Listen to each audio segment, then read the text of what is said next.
have two sons who have a diagnosis of schizophrenia and who depend basically for their community support on my husband and I for their care and support. It's been a long battle, 23 years.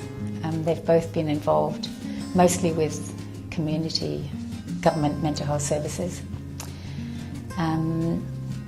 One of them has quite high and complex needs. Because of the high doses of antipsychotic medications he's been on continually, he developed diabetes. My eldest son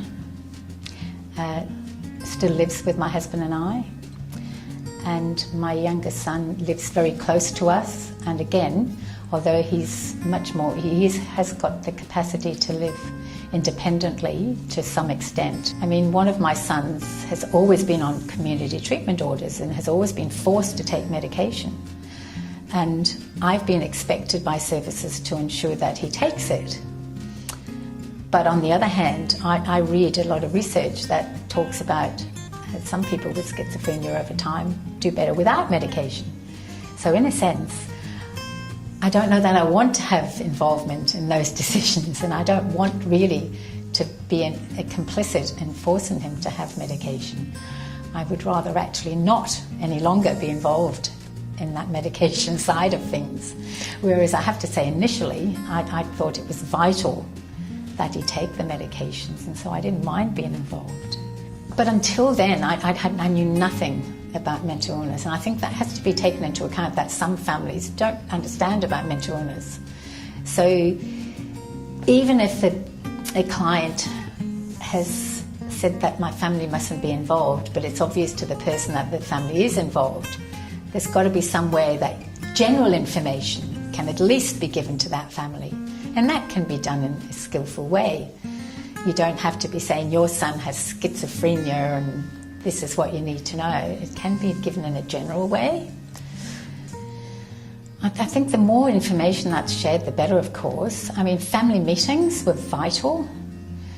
I mean, over the years, there haven't been masses of family meetings, but when there is a family meeting with all the service providers that are involved, and information is shared and there's a plan in place where people, the role they play is acknowledged and appreciated by everybody else, so everybody knows. It's fairly well acknowledged that there's probably about 2/3 of people with schizophrenia, for instance, don't have insight into the fact that they have a mental illness.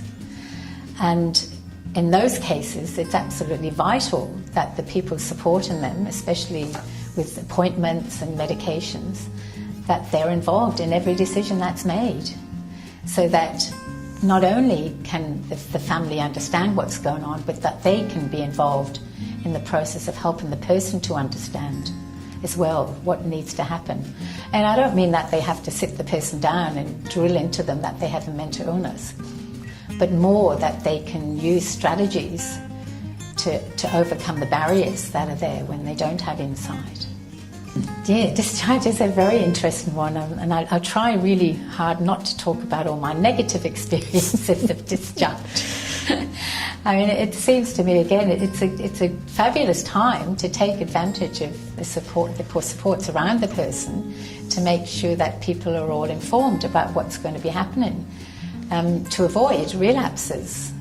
I sat on the guardianship board for 12 years, and so many of the clients we saw were discharged into the community and just ended up back in hospital within weeks, even sometimes, because there weren't plans made and someone to monitor what was happening once they were in the community.